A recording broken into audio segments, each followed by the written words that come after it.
Na manhã seguinte saiu Jonatas ao campo, no tempo ajustado com Davi, e levou consigo um rapaz. Então disse ao seu rapaz: corre a buscar as flechas que eu atirar. Este correu, e ele atirou uma flecha que fez passar além do rapaz.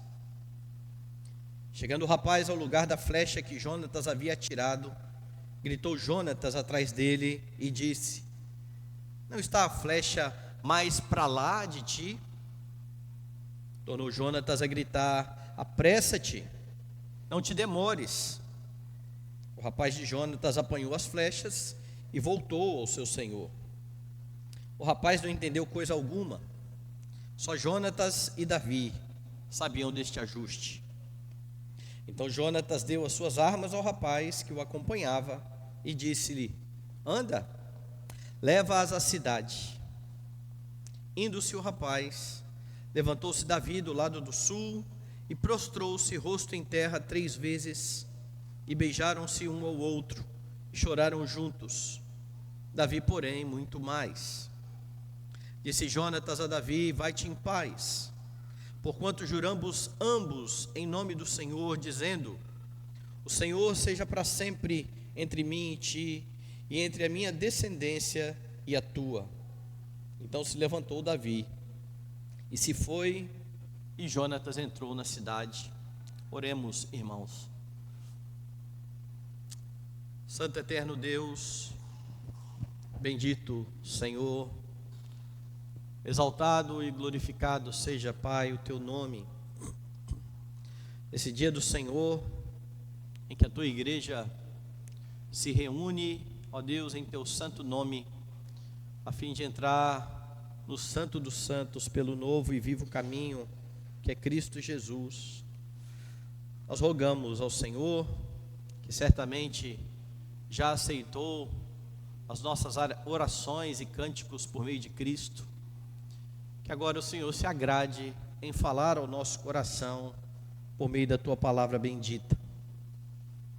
Cremos, Senhor, que ela é viva e eficaz.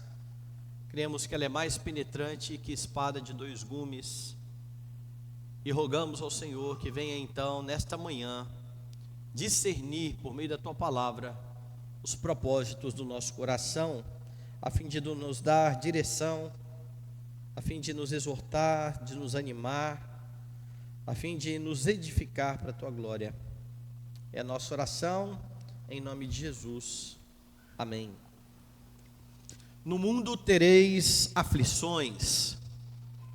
Estas foram palavras ditas pelo Senhor Jesus Cristo aos seus discípulos, e certamente são palavras verdadeiras a todos os crentes, não só aos primeiros que ouviram estas palavras.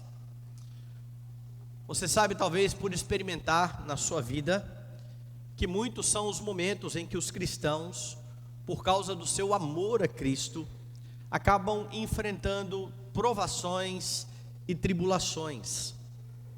Você tem acompanhado aqui que na história que está sendo narrada em Samuel, Jonatas está passando por tribulações exatamente por causa da sua lealdade a Davi. Davi é o ungido de Deus, que aponta para um ungido maior do que ele. Davi aponta para aquele que é o seu descendente, que se assentaria no trono para todo sempre. Ele é um tipo de Cristo, e Jonatas então está perseguindo porque ele ama o ungido do Senhor. Você notou que Davi havia dito a Jonatas que corria risco de morrer diante de Saul.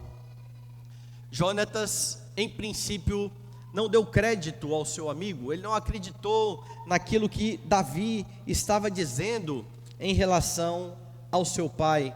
Se você voltar aí no capítulo 20, verso 2, você vai ter exatamente a resposta de Jonatas, que disse assim: tal não suceda, não serás morto.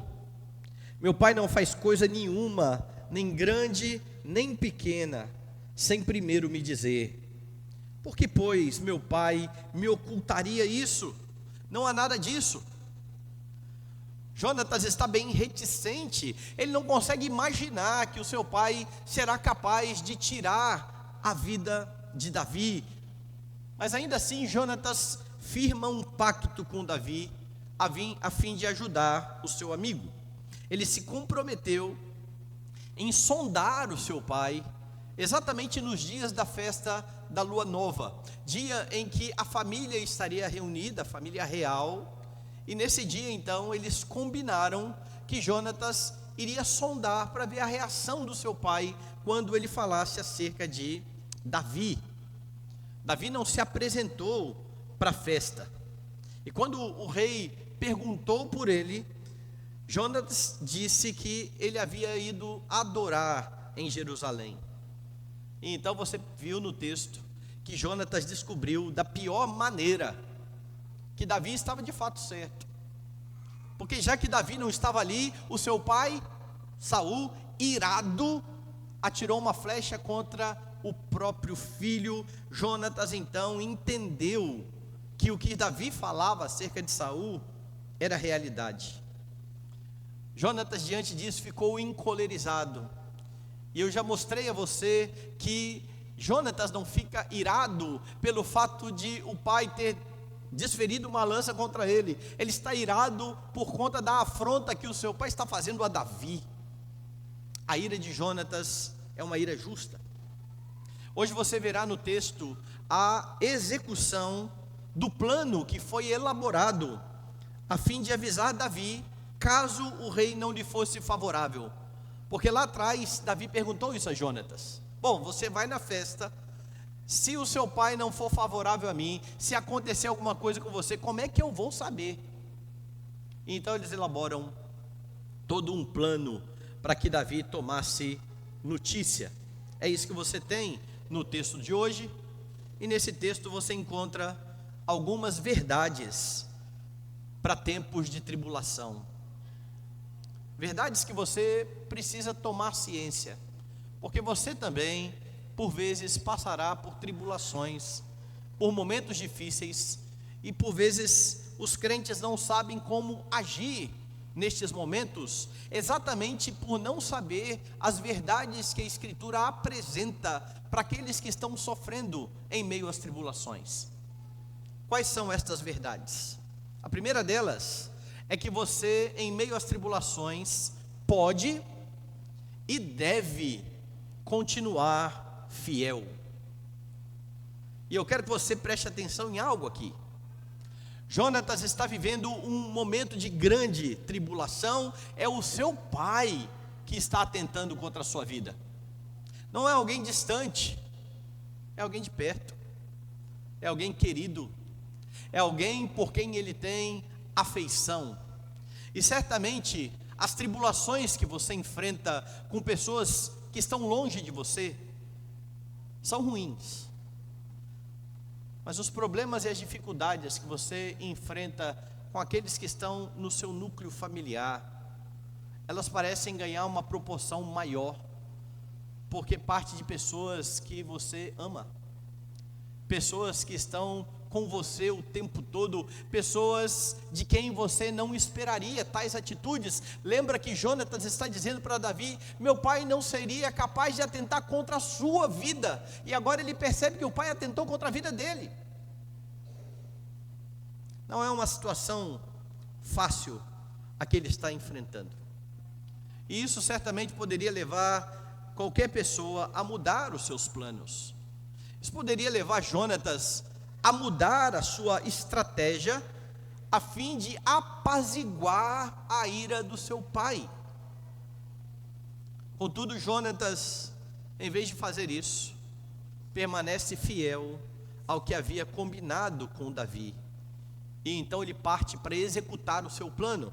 Veja o verso de número 35, diz assim: na manhã seguinte, saiu Jonatas ao campo, no tempo ajustado com Davi, e levou consigo um rapaz. E o narrador faz questão de falar com bastante precisão acerca do momento em que Jonatas fez isso.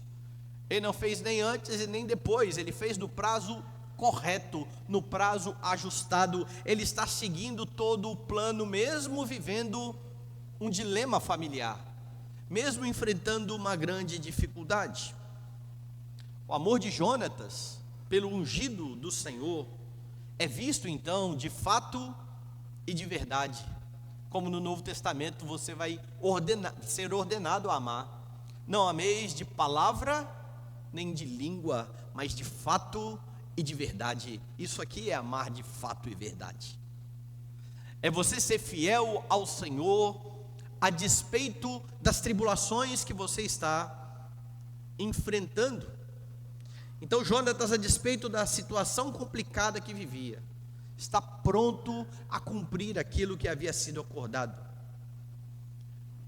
Permanecer fiel a Davi, após Saul ter tentado tirar a sua vida, porque ele defendeu o seu amigo, poderia agravar ainda mais a situação. Imagine, o seu pai está tentando ameaçar, você viu isso no texto anterior. Quando ele não conseguiu demover Jonatas daquilo que ele queria fazer, do seu amor, da sua lealdade a Davi, ele começou a insultar, ele tentou manipular, por fim ele atirou uma lança. Jonatas poderia pensar: bom, se eu der mais um passo em direção a Davi, aí as coisas vão acabar piorando ainda mais. Mas Jonatas está aqui se mantendo firme na sua posição, fazendo algo que será ordenado por Jesus aos seus discípulos no Novo Testamento. Se você abrir a sua Bíblia em Lucas capítulo 14, você vai ter exatamente algo que ilustra isso aqui. Um mandamento dado por Jesus muitos anos depois, a cada um dos seus discípulos, que está sendo colocado em prática por Jonatas. Lucas 14, versos 26 e 27.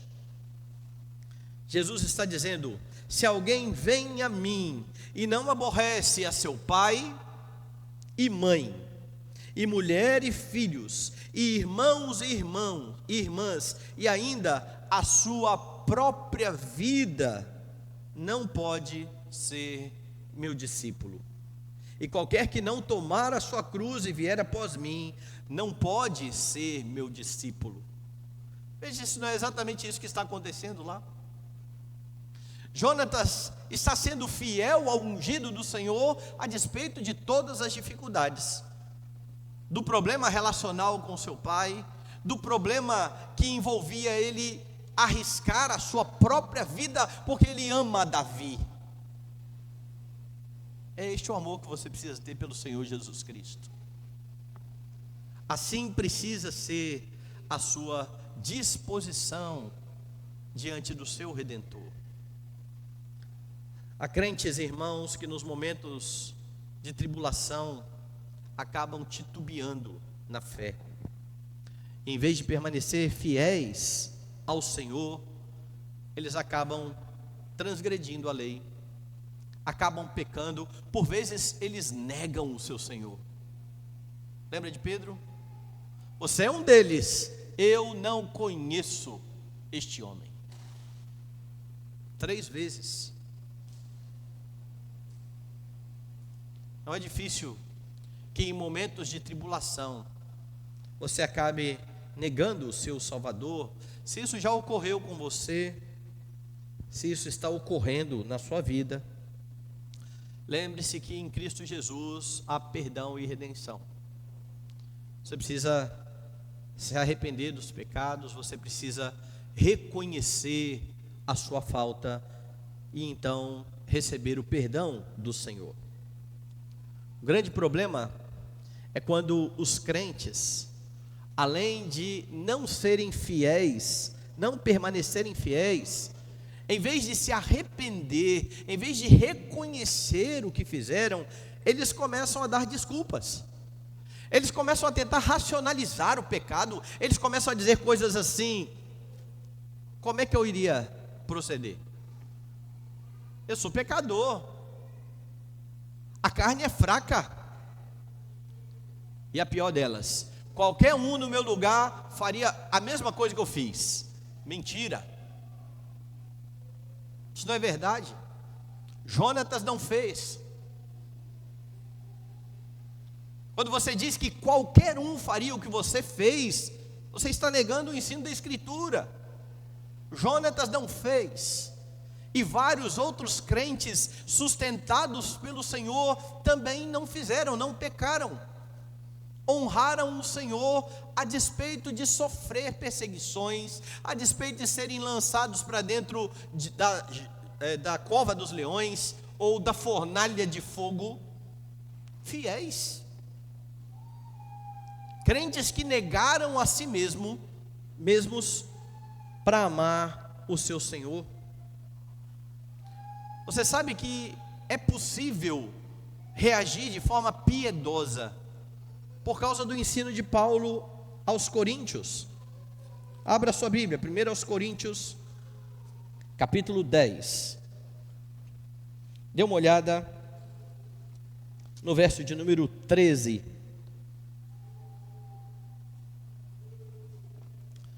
Paulo é muito categórico aqui. Não vos sobreveio tentação que não fosse humana, mas Deus é fiel e não permitirá que sejais tentados além das vossas forças.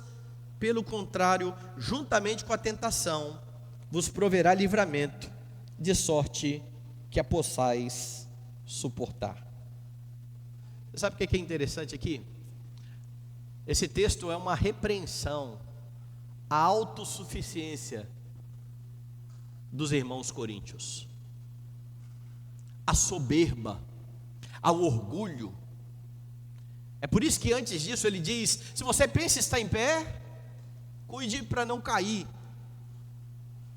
Então, não vos sobreveio tentação que não fosse humana. Os coríntios estavam se achando muito crentes, mas eles estavam confiados em si mesmos. Você vai ver um pouco disso hoje à noite, no sermão, na carta aos Coríntios. Eles confiavam nos seus recursos. E Paulo está aqui repreendendo esta soberba de confiar em si mesmo.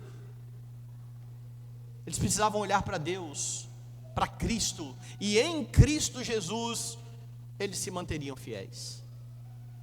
Se você estiver no Senhor Jesus Cristo, unido a Cristo, mesmo em momentos de tribulação, você poderá agir de forma piedosa.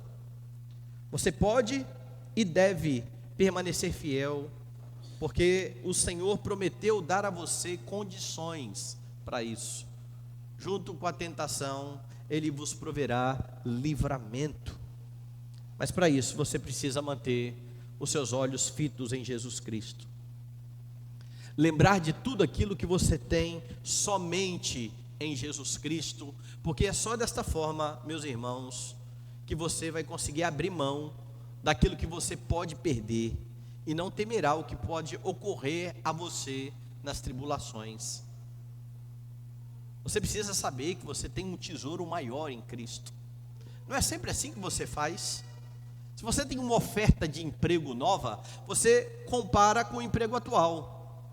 Você olha o seu emprego atual e ele é muito melhor do que o novo. Você não vai. Eu já tenho coisa melhor aqui. Entretanto, se o emprego novo, as ofertas são muito melhores, você vai ter muito mais recursos, você vai largar de imediato esse emprego aqui e vai abraçar o outro. Não é sem razão que Cristo conta a parábola daquele que encontrou o reino, dizendo de um homem que arrendou o campo, estava ali cavando no campo e encontrou um tesouro. Ele enterrou o tesouro, vendeu tudo o que ele tinha para comprar o campo. Ele sabia que aquilo que havia naquele campo era muito maior, muito mais importante do que tudo o que ele tinha. Você precisa olhar para Cristo assim. Nada que você possa obter na sua vida é maior ou melhor do que aquilo que você já tem no seu Salvador.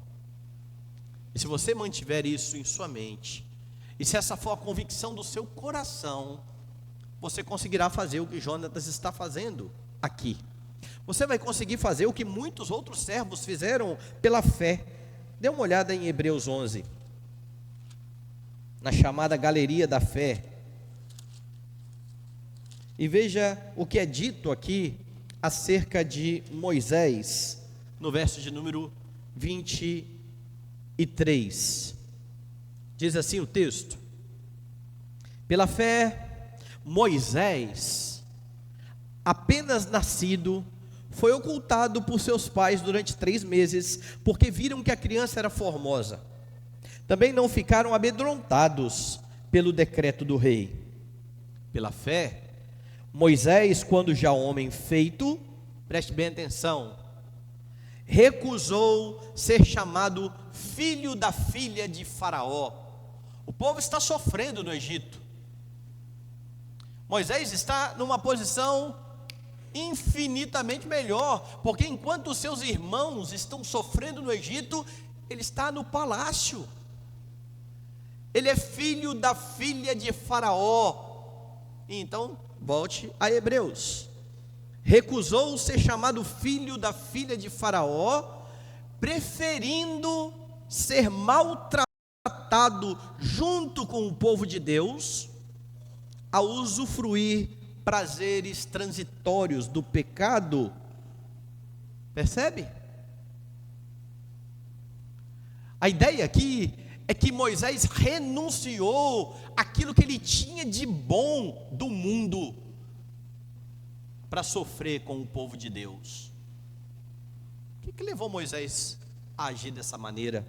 Veja o texto: porquanto considerou o opróbrio de Cristo por maiores riquezas do que os tesouros do Egito, porque contemplava o galardão. Meus irmãos,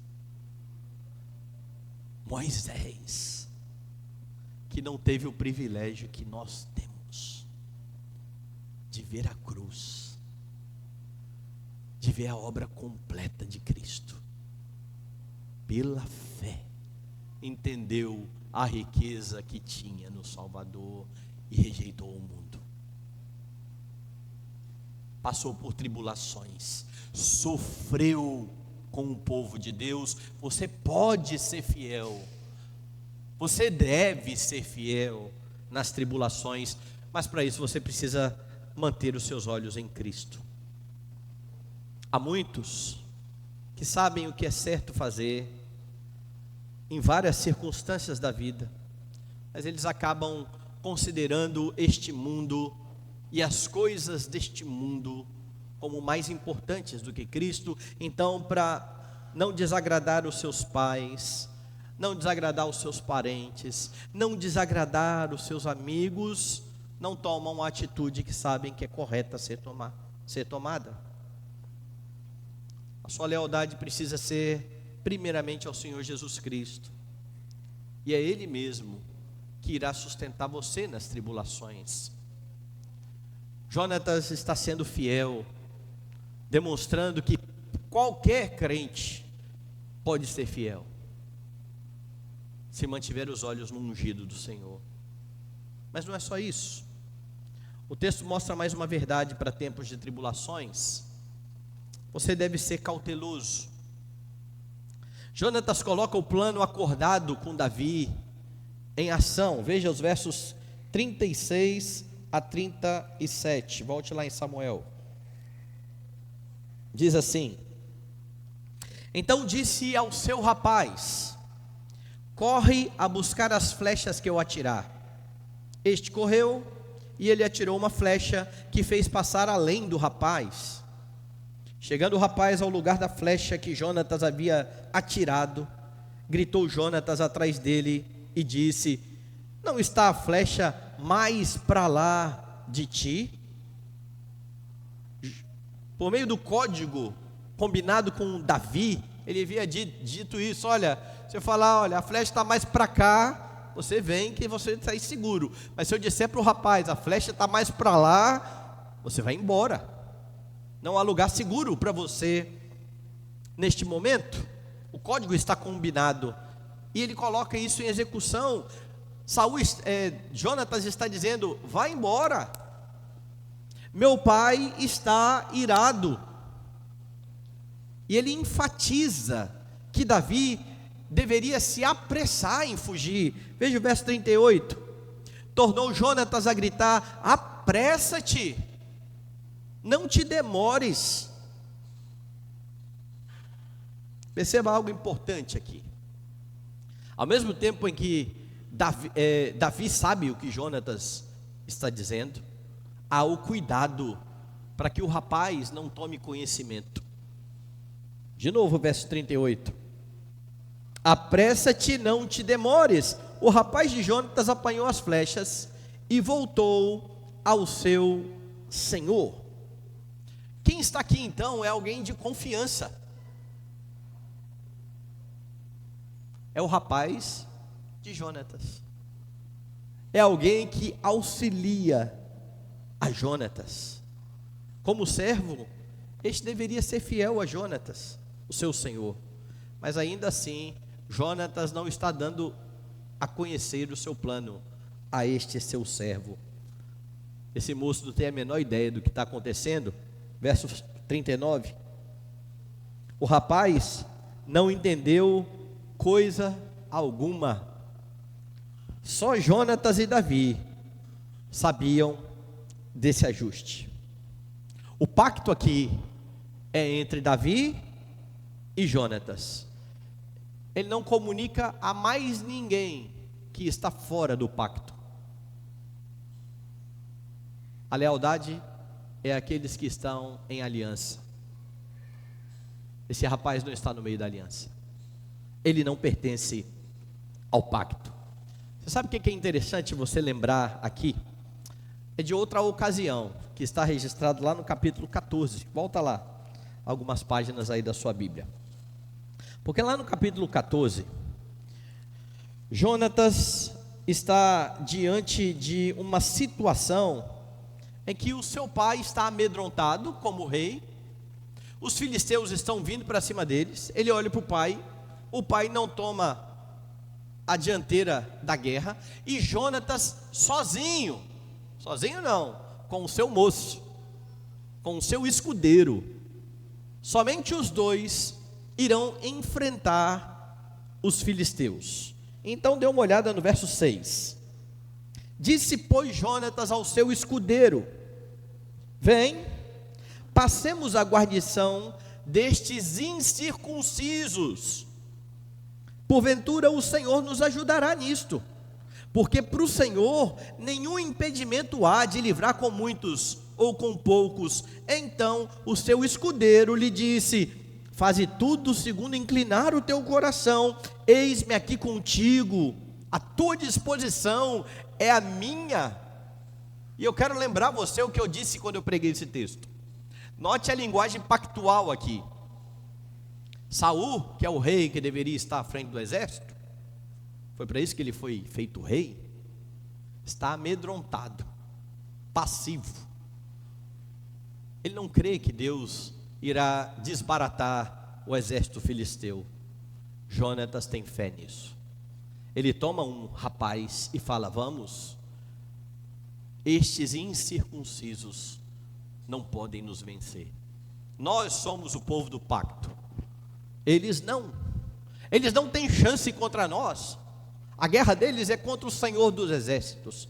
Mas eles estão incluindo o seu escudeiro na conversa, porque ele vê no seu escudeiro fé. É por isso que ele não fala dele, mas de nós.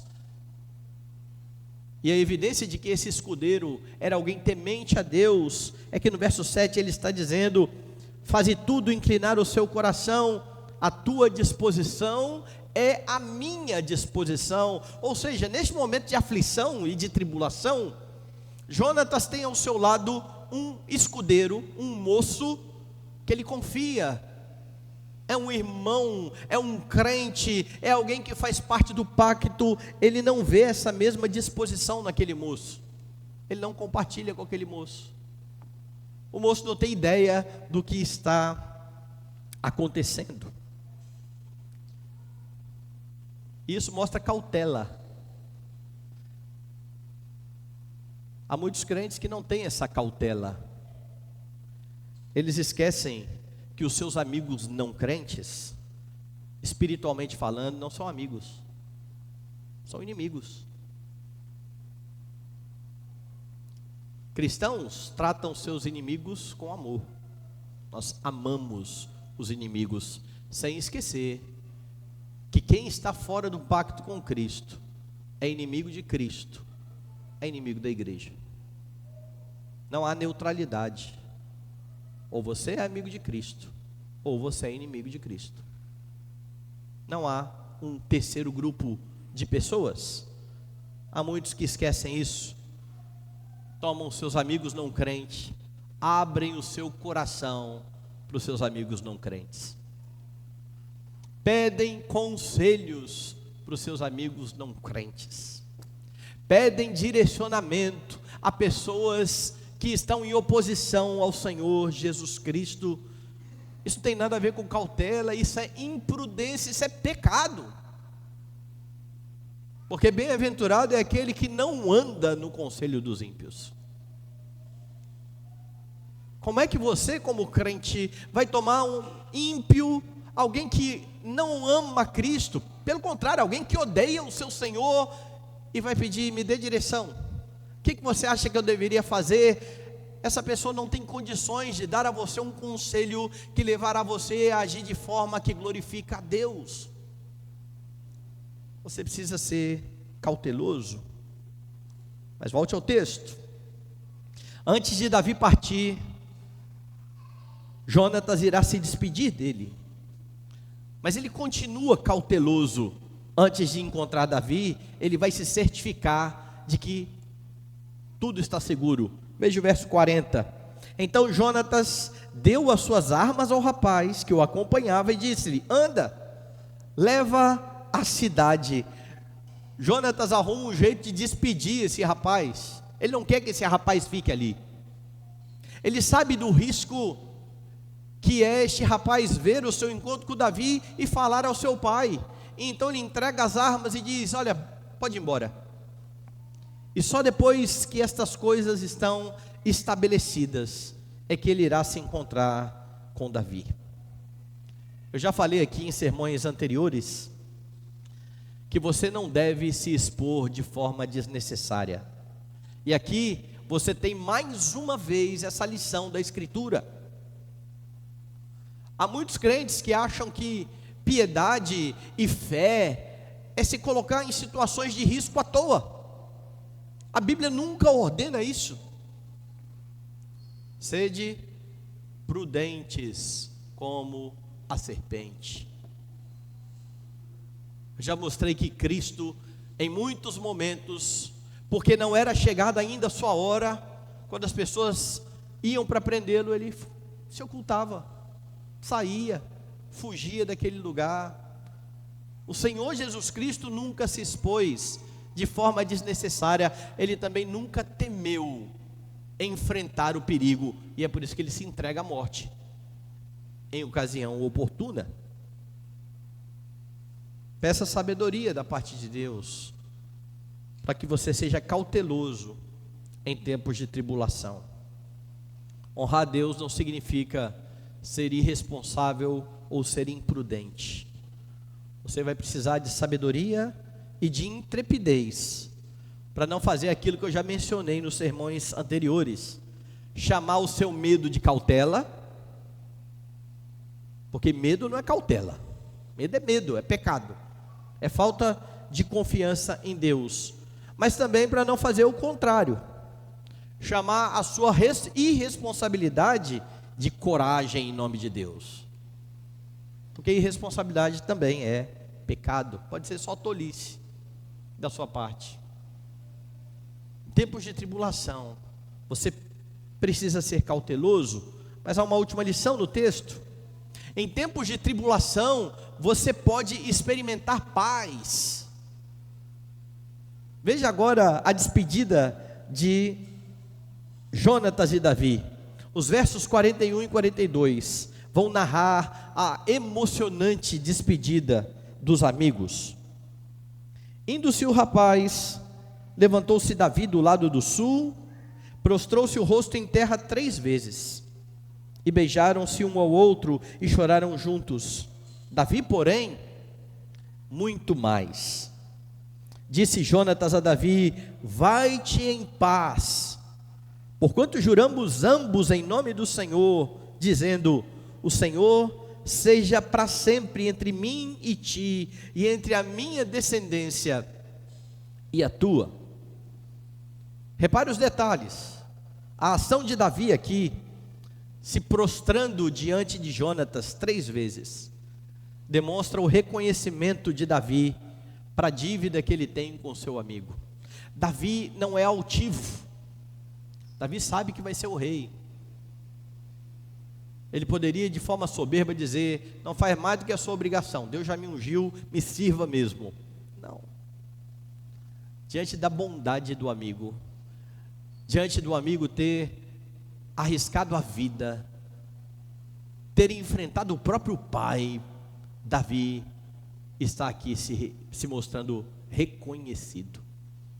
Ele se prostra diante de Jonatas. Ele sabe dos bons serviços prestados por Jonatas a ele, e eles estão profundamente emocionados. Eu já mostrei aqui que naquela cultura o beijo era um cumprimento normal entre os homens. Então eu preciso lembrar que não há nenhuma conotação erótica aqui, como muitos querem fazer parecer. Há de fato amizade verdadeira, amor, sobretudo de Jonatas pelo ungido do Senhor, semelhante ao amor que a igreja precisa ter pelo Senhor Jesus Cristo. Mas a expressão 42, do verso 42, parece estar fora de lugar, parece estar fora de contexto, porque no meio da tribulação, Jonatas rompeu ali com seu pai e veio ajudar Davi. Davi agora tem que fugir, a guerra é iminente, Saul irá perseguir Davi, Jonatas vai voltar para o seu pai, vai continuar trabalhando para o seu pai, estará do outro lado do exército, a guerra irá acontecer, e no meio disso tudo, Jonatas fala assim: vai-te em paz. Que paz? Vai ter guerra. Por que Jonatas, em meio a toda tribulação, em meio à iminente guerra, consegue dizer a Davi: vai-te em paz? Ele confia no Senhor, ele está firmado no Senhor, e ele sabe que Deus cumprirá os seus planos na vida de Davi. Volte lá nos versos 15 e 16, desse mesmo capítulo. Lembre as palavras de Jonatas: nem tampouco cortarás jamais da minha casa a tua bondade, nem ainda quando o Senhor desarraigar da terra todos os inimigos de Davi. Assim fez Jonatas aliança com a casa de Davi, dizendo: vingue o Senhor os inimigos de Davi. Sabe por que Jonatas diz a Davi: vai-te em paz? Porque ele sabe que Deus dará paz a Davi. Não é Davi que vai lutar as suas guerras, é o Senhor dos exércitos que irá lutar as guerras de Davi. Ele pode então estar sossegado, a despeito das tribulações. Se você estiver firmado no Senhor, você pode gozar de paz. Davi está gozando de paz, e você percebe isso na vida de Davi, quando mais à frente ele vai enfrentar outra guerra, não contra Saul, mas contra o seu filho, que está perseguindo a ele. Veja o que Davi escreve no Salmo de número 3. Eu quero que você preste bem atenção no título do Salmo, que eu já disse várias vezes aqui, que não é esse texto em negrito na sua Bíblia. Esse aí você pode desconsiderar. É o texto em itálico que aparece aí embaixo, que geralmente as pessoas pulam na leitura, mas esse é o título do Salmo. E o título do Salmo é Salmo de Davi, quando fugia de Absalão, seu filho. Ou seja, o salmo foi escrito num momento de grande tribulação, onde Davi padecia com a perseguição do próprio filho. No verso 5, Davi diz assim: deito-me e pego no sono, acordo, porque o Senhor me sustenta. Quantas vezes você perdeu o sono em meio aos dilemas da vida, aos problemas da vida, aquilo que estava afligindo o seu coração, por problemas muito menores do que esse aqui? Davi está aqui tranquilo, ele dorme, ele tem certeza que se o Senhor o sustentar, ele estará de pé no outro dia. Ele confia nisso. Em outro momento ele escreveu também acerca disso, no Salmo 4, verso 8: em paz me deito e logo pego no sono, porque, Senhor, só Tu me fazes repousar seguro. Há crentes que vivem tão angustiados, que se eles não tomarem um remedinho, eles não dormem. Você pode dar o nome que você quiser a isso. O nome que a Bíblia dá é falta de confiança em Deus. Porque os seus problemas não são maiores que os de Davi. Talvez a sua convicção seja diferente da de Davi. Peça a Deus que aumente a sua fé, a sua convicção.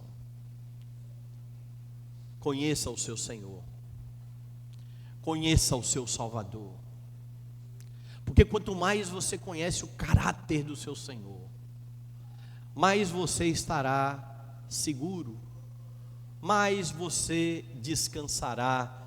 Eu já dei esse exemplo aqui uma vez, quando você pega a estrada e você está no carona, e você não confia no motorista, é uma viagem terrível. Você até faz menção de fechar o olho, mas se o carro der uma balançadinha, você faz assim, ó. O que esse camarada está fazendo?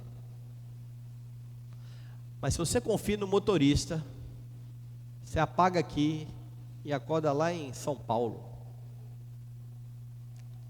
Eu tenho um motorista que dirige bem, ele é prudente, ele não avança o sinal, ele respeita as regras de trânsito. Estou tranquilo. Se alguma coisa acontecer, é fatalidade, não é doideira do motorista. Quem confia no motorista consegue descansar. Por que nós não descansamos com aquele que dirige a nossa vida? No fundo, há dúvidas se o Senhor está de fato no controle de todas as coisas. Davi vai-te em paz no meio da guerra, no meio da tribulação. Jonatas também está em paz, porque ele está firmado na aliança entre ele e Davi, paz que ele entende que irá se estender também pela sua descendência. Agora lembre-se comigo de algo que vai acontecer no ministério de Jesus. Quando Jesus está para se entregar à morte, seus discípulos iriam de fato passar por tribulações. O que Jesus disse para eles foi: deixo-vos a paz, a minha paz vos dou, não vou-la dou como dá o mundo. Eles ficariam sem o seu mestre, mas o seu mestre está dizendo: eu estou deixando com vocês a minha paz, não há o que temer. Pedro não acreditou nisso não. Eu não conheço este homem. Graças a Deus ele foi restaurado. O Senhor tratou o seu coração. Mais à frente você verá o apóstolo dizendo: importa obedecer a Deus que aos homens. Mas firmado no Senhor, você pode experimentar de fato paz em meio às tribulações. Firmados na paz de Cristo, os discípulos dele não têm do que se atemorizar, porque quando você está em Cristo, você é capaz de experimentar a paz que excede todo entendimento.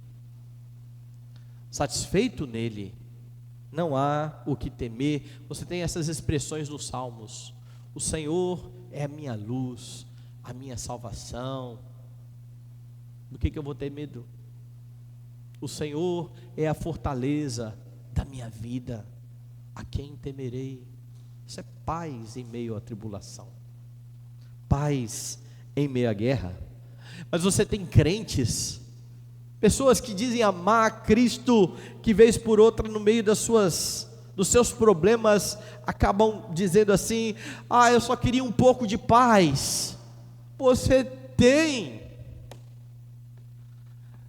Por que você está procurando aquilo que Jesus disse que te deu?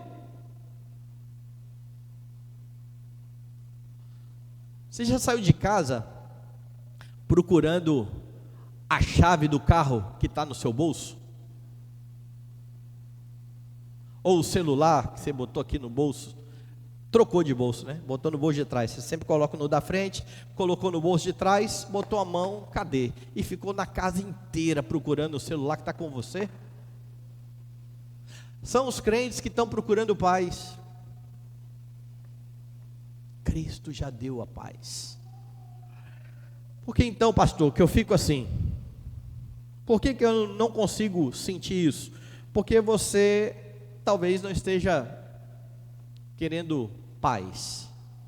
Você quer ausência de dificuldade, o que é diferente de ter paz. Você não quer conhecer cada dia mais aquele que é o príncipe da paz. Você quer só que os problemas acabem. A notícia da Escritura é que mesmo que os problemas não acabem, mesmo que você passe pelo vale da sombra da morte, você não precisa ter medo. O pastor está com você, o supremo pastor da sua alma. Não busque a paz, busque a Cristo. Quem encontra Cristo, encontra a paz. E você pode experimentar essa paz, ainda que haja guerra aqui fora, ainda que haja problemas familiares, ainda que haja problemas relacionais, ainda que haja desemprego, ainda que haja perseguição, porque você não depende das circunstâncias para ter paz. Você tem Cristo.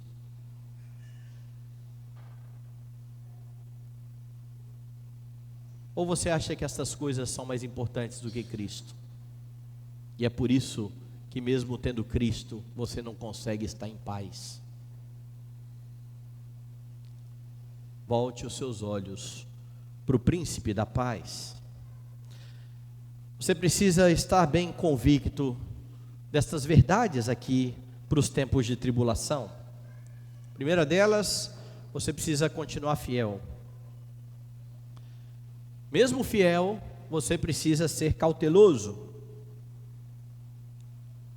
Você também poderá experimentar a paz.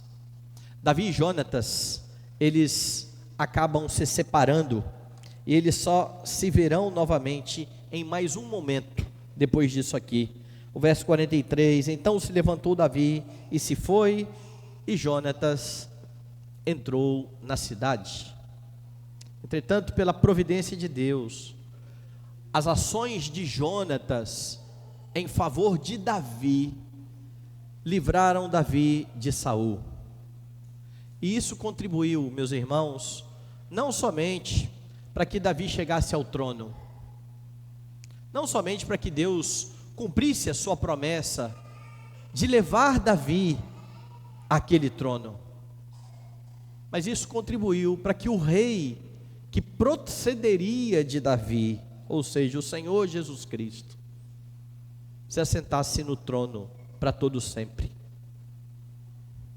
depois de ter realizado grande obra redentora em favor do seu povo. E é por causa dessa obra de Cristo que você já tem paz com Deus. Essa é a notícia de Paulo para os romanos.